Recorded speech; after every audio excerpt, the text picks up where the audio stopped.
United States faces very limited options in Pakistan.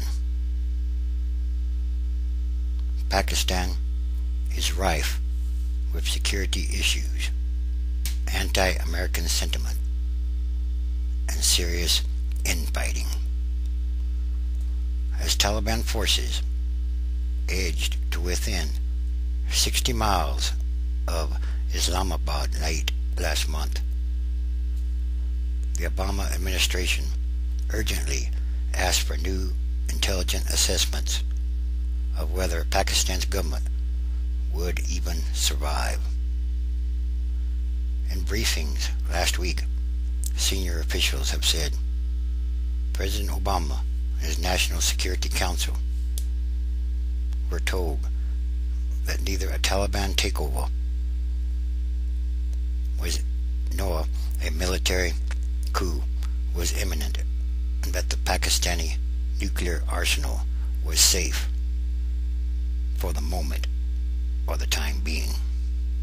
But beyond the immediate future, however, the intelligence was far from reassuring.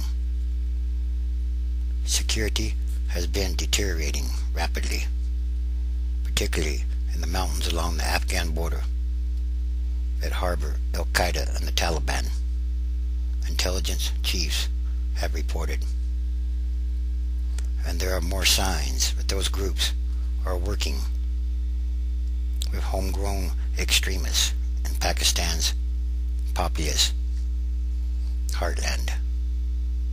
The Pakistani government is mired in political bickering and infighting, and the Pakistani army, still fixated on its historical enemy, India, remain ill-equipped and unwilling to throw its full weight into the counterinsurgency fight. And despite all this, and despite the threat the intelligence conveyed, Barack Obama has only limited options for dealing with it all. Anti-American feelings in Pakistan is high, very high. They're tired of the U.S. meddling in their national affairs, and a U.S. combat presence is strictly prohibited. The United States is fighting Pakistan-based extremists by proxy through an army over which it has little control, in alliance with a government in which it has little confidence. And the tools most readily at hand are money, weapons, and a supposed mentoring relationship with Pakistan's government and military that alternates between earnest advice and anxious criticism. As criticism has dominated in recent weeks, along with reports that the administration is wooing the Pakistani president's principal political opponent, the former Prime Minister Sharif. The partnership has now grown very strained. What are the Americans trying to do? Micromanage our politics? Said a senior Pakistani official. This is not South Vietnam, he said. Obama has backed a 5-year, $7.5 billion economic assistance package,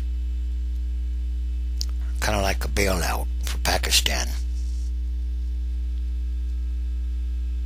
and is resisting congressional efforts to impose strict conditions on any aid to Pakistan.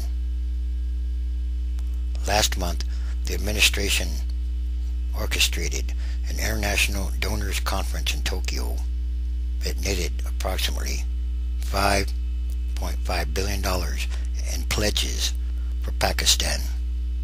Yes, a bailout for Pakistan, in essence. Of particular concern in Pakistan are hundreds of thousands of Pakistanis who have been displaced by fighting in the northwest frontier province. Security proposals up for discussion with the Pakistani President Zardari and other members of his high-level delegation include counterinsurgency training for Pakistani army troops at U.S. bases in the Persian Gulf, Afghanistan, or even the United States. The Obama administration wants to expand a small in-country training force, now limited to about 70 Americans, but is working with the frontier corps, the local poorly armed force in the border region. As an additional 17,000 or more additional U.S. troops deployed to southern Afghanistan this spring and summer begin to push Taliban fighters toward the Pakistan border. There are hopes the extremists, or Taliban, can be trapped in hammer and anvil operations with Pakistani forces. Right now, however, Pakistan fields only one army brigade and approximately 40,000 minimally trained and equipped frontier corps members in the vast region, according to U.S. officials. Somehow, that doesn't sound like a very good idea.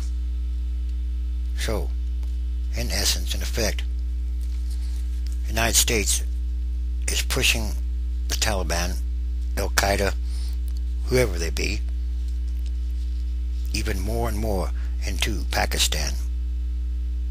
It's like pushing them up against a wall.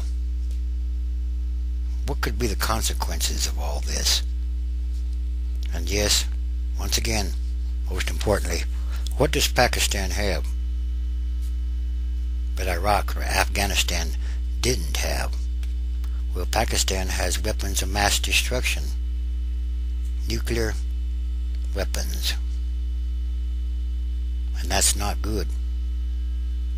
That does not forebode well for the future. In deference to Pakistani objections, the administration has not initiated covert ground attacks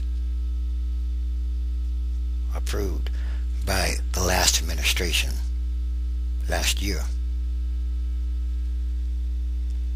But Obama authorized stepped-up attacks on the area by missiles launched from unmanned drone aircraft, which in turn is making many Pakistanis very angry, very mad. Although the missile attacks are privately approved by the Pakistani government, they are highly unpopular among the public. As Zardari's domestic problems have grown, the Obama administration last month cut the frequency of the attacks. Some senior U.S. officials think they have reached the point of diminishing returns, and I would say the point of no return, and the administration is debating the rate at which they should continue.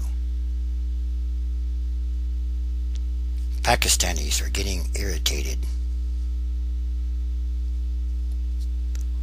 Secretary of State Hillary Clinton has infuriated the Pakistani government by telling Congress it was abdicating to the Taliban and to the extremists, that the situation posed a mortal threat to the world.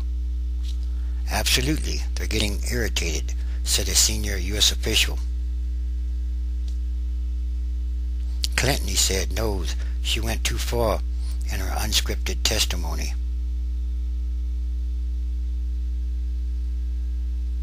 And, once again, all this All these things are connected to everything else going on around the world. And these are more signs of the end times. Transition days. Yes, the transition is ongoing, day by day, all around the world.